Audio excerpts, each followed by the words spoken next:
حالانکہ ایسے لگتا ہے کہ جو کلونیلزم تھا، جہاں پہ مختلف یورپین ممالک آتے تھے، مختلف خطوں میں اپنی حکمرانی جماتے تھے، جیسے ایسٹ انڈیا کمپنی آئی تھی بر صغیر کے اندر، اس طرح مختلف جگہوں پہ بھی باقی یورپینز بھی آئے تھے نا. حالانکہ ایسے لگتا ہے کہ وہ دور کب کا ختم ہو چکا ہے، وہ لوگ کب کے گئے، وہ ساری قصے کہانیاں ختم. لیکن افسوس کی بات یہ ہے کہ ان کے اس وقت کے کارناموں کی قیمت ہم آج تک ادا کر رہے ہیں، اور سب سے بڑی قیمت جو کہ مختلف کالونیز آج تک دے رہی ہیں وہ ہے کلائمیٹ چینج کی شکل میں. اب اس سے پہلے کہ ہم سٹارٹ کریں، آپ مجھے بتائیے جہاں پہ آپ رہتے ہیں کیا وہاں پہ آپ کو کلائمیٹ چینج کے اثرات محسوس ہوئے ہیں؟ کیا آپ کی عام مرہ کی زندگی پہ ان کا کوئی ایفیکٹ ہوا ہے؟ کیونکہ جہاں میں رہتی ہوں پاکستان میں، وہاں پہ تو مطلب گرمی کی انتہائیں ہو چکی ہیں. اس سے ریکارڈز ٹوٹے ہیں مختلف جگہوں پہ، اور ہر سال اسموگ کا آنا، سیلاب آنا مختلف قسم کے آپ کو نظر آتی ہے کلائمیٹ چینج. تو جہاں آپ رہتے ہیں کیا آپ کو کلائمیٹ چینج نے ذاتی طور پہ افیکٹ کیا ہے؟ اب مجھے پتہ ہے سننے میں عجیب لگتا ہے کہ کیا مطلب اب موسم خراب ہونا بھی ان کی غلطی ہے. ایسے نہیں ہے. آپ یہ سمجھنے کے لیے کہ کس طرح مختلف کالونائزرز نے ایسی حرکتیں کیں کہ جو کالونیز ہیں وہ آج تک سفر کر رہی ہیں، ہمیں ایک ایک مثال کر کے سمجھنا پڑے گا کہ کیسے. اور آج میں آپ کو جو کہانی سنانے والی ہوں وہ ہے ایرل سی کی کہانی. اب یہ جو ایرل سی ہے یہ اصل میں ایک سمندر نہیں ہے، یہ ایک جھیل ہے، بہت بڑی جھیل جو کہ پائی جاتی ہے سینٹرل ایشیا میں، ازبیکستان اور قزاقستان کے بارڈر کے بیچ میں. اب ازبیکستان اور قزاقستان دونوں ایک زمانے میں سوویت یونین کے اندر آتے تھے، یعنی کہ وہ رشینز کی حکمرانی کے انڈر آتے تھے. اور کچھ ہی سالوں کے اندر جو ایرل سی تھا، ان کی اتنی بڑی جھیل، وہ ایک بڑے جھیل سے آہستہ آہستہ ایک صحرا بن گئی. تو اب سوال یہ ہے کہ اس میں سوویت یونین والوں کی کیا غلطی تھی، رشینز کی کیا غلطی تھی، اور اگر تھی بھی تو آج کیسے آج تک بھی ان کے لوگ کس طرح قیمت ادا کر رہے ہیں، کیا مطلب ہے نا. السلام علیکم، میرا نام ہے مشا اور خوش آمدید تاریخی ٹیلز میں. اگر آپ یہی ویڈیو انگریزی میں دیکھنا چاہتے ہیں تو میرا ایک اور چینل ہے صرف تاریخی ٹیلز کے نام سے، آپ اس چینل پہ جا کے سیم ویڈیو انگریزی میں دیکھ سکتے ہیں. ڈسکرپشن باکس میں آپ کو لنک مل جائے گا. اور اگر آپ کو ہمارا چینل پسند ہے اور آپ چاہتے ہیں کہ ہم یہ کام کرتے رہ سکیں تو مختلف طریقوں سے آپ ہماری مدد کر سکتے ہیں، جیسے کہ آپ پیٹرین پہ جا کے ایک پیڈ ممبر بن سکتے ہیں. ہم نے پیٹرین کے اندر اور چیزیں ایڈ کی ہیں جیسے کہ بیہائنڈ دا سین شارٹس، اور جیسے کہ اور مختلف اور پرکس جو کہ آپ جا کے دیکھ سکتے ہیں. اس کے علاوہ آپ اس یوٹیوب چینل کے بھی پیڈ ممبر بن سکتے ہیں، اور آپ اسکرین پہ دیے گئے نمبر کے اوپر بھی جیز کیش کے تھرو ہماری مدد کر سکتے ہیں. اس کے علاوہ آپ لائک، شیئر، سبسکرائب ضرور کیجیے، وہ سب کچھ تو بہت اچھا ہے. اینڈ اگر آپ یہ جاننا چاہتے ہیں کہ مجھے اپنی ریسرچ کہاں سے ملی، میری سورسز کیا ہیں، تو میری ہر ویڈیو میں ڈسکرپشن باکس کے اندر آپ کو وہ سب کچھ ملے گا. چلیے اب ہماری کہانی شروع ہوتی ہے سیکنڈ ورلڈ وار کے بالکل اینڈ پہ جا کے. اب سیکنڈ ورلڈ وار سے پہلے کلونیلزم آپ کو ہر جگہ نظر آتا ہے. مختلف یورپین کنٹریز کی کالونیز ہوتی ہیں ڈفرینٹ جگہوں کے اوپر، اور آہستہ آہستہ جیسے جیسے یہ جنگ چھڑتی ہے یورپ میں اور ان کے بہت زیادہ پیسے لگتے ہیں، تو ان کے لیے ان کالونیز کے اوپر قبضہ جما کے رکھنا بہت مشکل ہو جاتا ہے، کیونکہ ایکچولی بہت مہنگا ہوتا ہے ایک جگہ پہ جا کے اس کے اوپر حاوی ہو کے اس کے لوگوں کو دبا کے ان کی ریسورسز نکال کے اپنے ملک بھیجنا.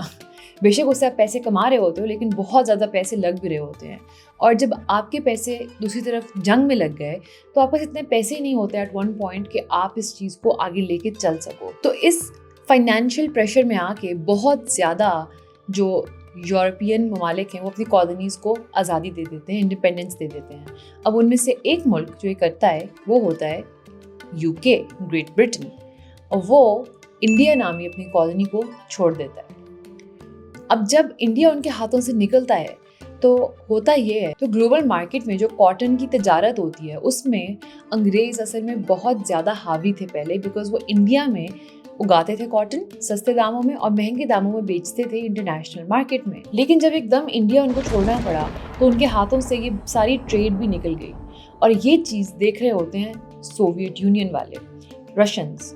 وہ چیز دیکھتے ہیں اور وہ سوچتے ہیں کہ ٹھیک ہے، ہم اس چیز کا فائدہ کیوں نہ اٹھائیں.